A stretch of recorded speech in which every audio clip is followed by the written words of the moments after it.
नमस्कार दोस्तों। पुराने समय की बात है। एक राजा था। वह बड़ा समझदार था और हर नई बात को जानने की इच्छा रखता था। उसके महल के आंगन में एक बकौली का पेड़ था।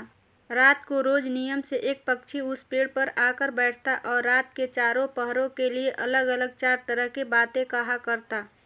पहला पहर में कहता, किस मुख दूध पिलाऊं, किस मुख दूध पिलाऊं। दूसरा पहर लगते बोलता, ऐसा कहूँ न दीख, ऐसा कहूँ न दीख। जब तीसरा पहर आता तो कहने लगता, अब हम करबू का, अब हम करबू का। चौथा पहर शुरू हुआ तो वह कहता, सब बामन मर जाए, सब बामन मर जाए। राजा रोज रात को जाकर पक्षी के मुख के चारों पहर के अलग अलग बातें सुनता।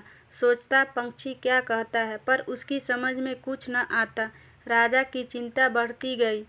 जब वह उसका अर्थ निकालने में असफल रहा तो हार कर उसने अपने पुरोहित को बुलाया, उसे सब हाल सुनाया और उससे पक्षी के प्रश्नों का उत्तर पूछा। पुरोहित भी एक साथ उत्तर ना दे सका। उसने कुछ समय की मोहलत मांगी और चिंता में डूबा हुआ घर चला आया।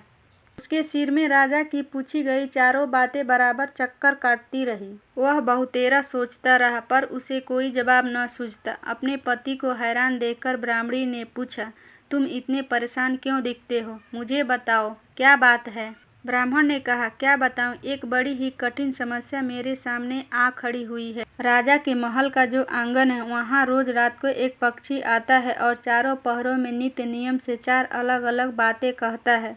राजा पक्षी की उन बातों का मतलब नहीं समझता तो उसने मुझसे उनका मतलब पूछा, पर पक्षी की पहेली मेरी भी समझ में नहीं आती। राजा को जाकर क्या जवाब दूं, बस इसी उधेड़-बुन में हूँ।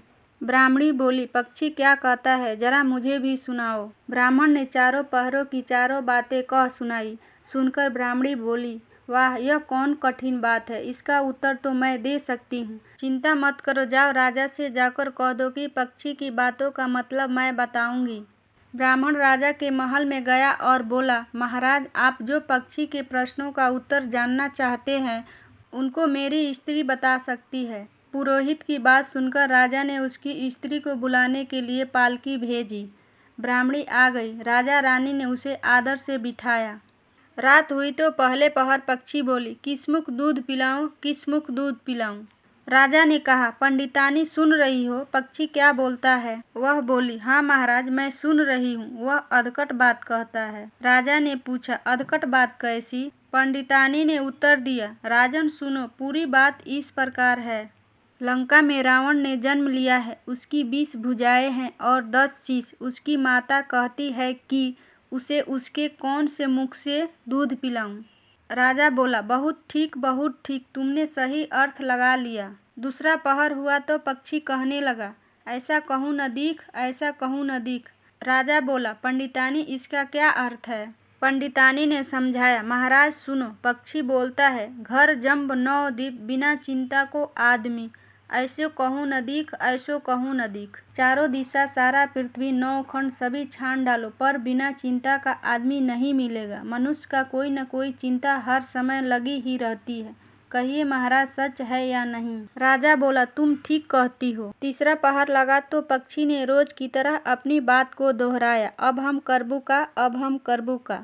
ब्राह्मणी ने राजा से बोली, महाराज, इसका मर्म भी मैं आपको बतला देती हूँ, सुनिए। 5 वर्ष की कन्या, 60 दई ब्याह, बैठी करम बिसूती, अब हम करबू का, अब हम करबू का। 5 वर्ष की कन्या को 60 वर्ष के बूढ़े के गले में बांध दो तो बेचारी अपना करम पीटकर यही कहेगी, अब हम करबू का, अब हम करबू का। सही है न महाराज? राजा बोला, पंडितानी, तुम्हारी यह बात भी सही लगी। चौथा पहर हुआ तो पक्षी ने चोंच खोली, सब बामन मर जाए, सब बामन मर जाए। तभी राजा ने ब्राह्मणी से कहा, सुनो पंडितानी, पक्षी जो कुछ कह रहा है, क्या वह उचित है? ब्राह्मणी मुस्कुराई और कहने लगी, महाराज, मैंने पहले ही कहा है कि पक्षी अधकट बात कहता है। वह तो ऐसे सब ब्राह्मणों को मरने की बात कहता है। विश्वास संगत जो करे, सूरा मांस जो खाए, बिना सपरे भोजन करे, वे सब बावन मर जाए, वे सब बावन मर जाए।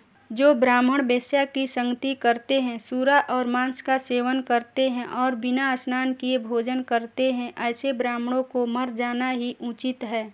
अब बोलिए पक्षी का कहना ठीक है या नहीं। राजा ने कहा, तुम्हारी चारों बातें 52 तोला पाव रत्ती ठीक लगी, तुम्हारी बुद्धि धन्य हो।